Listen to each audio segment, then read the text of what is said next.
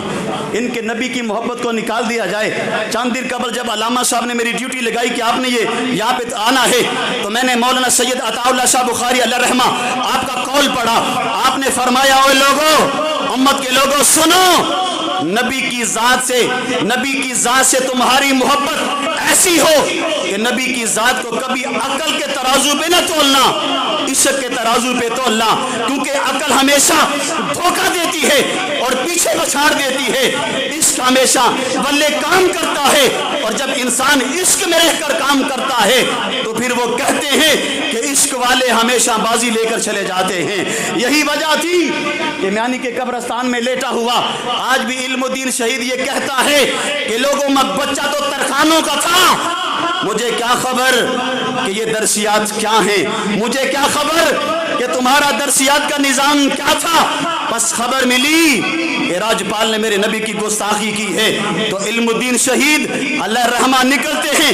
اس کا کلا کما کرتے ہیں، اور پھر قلندر لاہوری جن کی سرزمین میں ہم بیٹھے ہوئے ہیں انہوں نے کیا کیا، انہوں نے کہا تھا علم الدین نے کہ علامہ اقبال میری خواہش ہے کہ میری تدفین میانی کے قبرستان میں ہو۔ وقت کے حکمرانوں نے تدفین ان کی میاں والی میں کی، یہ تحریک چلی، ان کا جسد اختر وہاں سے لایا گیا، میانی کے قبرستان میں تدفین کی گئی، اور پیر سید جماعت علی شاہ لاسانی رحمت اللہ علیہ یہ بھی محدث علی پوری یہ عظیم ہستیوں نے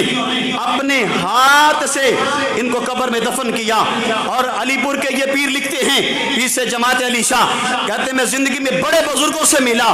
مجھے کبھی یہ حسرت نہ ہوئی کہ میں ایسا بزرگ بنوں، میں بڑے بزنس مینوں سے ملا، میرے دل کے اندر کبھی حسرت نہ آئی میں اس جیسا کاروباری بنوں، کہتے ہیں میں بڑے بڑے عہدے منصب والوں سے ملا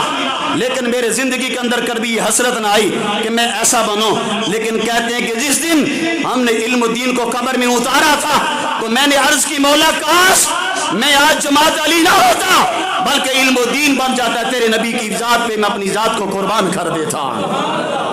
اور علامہ اقبال جیسی ہستی نے قبر میں اتار کر کہا تھا علم الدین ہم نے تیرے ساتھ جو وعد کیا تھا وہ وفا کر دیا ہے۔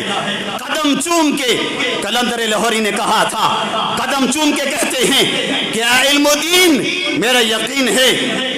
تیری قبر میں میرے آقا آئیں گے اور علامہ اقبال کا سلام مصطفیٰ جان رحمت کو پہنچا دینا۔ یہ ان کی خواہش تھی۔ اور دوستان گرامی قدر اس نے لکھا کہ اس امت کا تعلق نبی کی ذات سے کمزور پڑ جائے، نبی کی ذات سے کمزور ہو جائے، یاد رکھیے گا کہ یہ مذہب ایسا ہے کہ ہر کوئی اپنے مذہب کا ماننے والا جو ہے اپنے مذہب پہ شاید قربان ہونے کے لیے تیار ہو یا نہ ہو، لیکن عیسائی جو تھے، میں پنجاب یونیورسٹی میں تھا اور ہمارے دوست وکلاء بھی وہاں پہ تھے، تو ایک وفد آیا باہر سے، وہ لوگوں نے سوال و جواب کیے اور کہنے لگے کہ آپ مسلمان کیسے لوگ ہو، نبی کی ذات کی بات آتی ہے تو آپ اپنا ٹمپریچر کھو دیتے ہو، آپ فوراً جذبات میں آ جاتے ہو، آپ کے جذبات کنٹرول نہیں رہتے۔ میرے وہ دوست بڑے اچھے عہدے پہ فائز ہیں، انہوں نے جواب دیا کہ بھائی بات یہ نہیں ہے، بات یہ ہے کہ جب تم دل کو چھیڑو گے، کیونکہ ہماری رگوں میں محبت مصطفیٰ ہے، ہمارے خون میں حضور سے عشق ہے، پیار ہے، ہم عمل میں تو شاید کمزور ہو سکتے ہیں لیکن یاد رکھیے گا یہ امت کبھی بھی اپنے نبی کی محبت میں کمزور نہیں ہوگی۔ اس نے لکھا تھا کہ یہ قوم سے اگر نبی کی محبت کو نکال دیا جائے تو اس امت کو تم تسخیر کر سکتے ہو۔ ہم نے پاکستان کا یہ ماحول بن چکا ہے کہ ہر جگہ پہ ابھی چند دن قبل ابواب کے اندر ختم نبوت ہوئی، اسٹیج کو دیکھ کر خوشی ہوئی، تمام مکتبہ فکر کے لوگ وہاں پہ موجود تھے، کیونکہ اس فتنے کو کئی دہائیاں بیت چکی ہیں، بڑے فتنے اٹھے۔ میرے نبی کے دور میں کئی لوگوں نے نبوت کا دعویٰ کیا، کلا کما ہو گیا، لیکن سوچنے کی بات یہ ہے اس فتنے کا کلا کما کیوں نہیں ہوا؟ اس کی وجہ یہ ہے کہ پہلے کوئی فتنہ اٹھتا تھا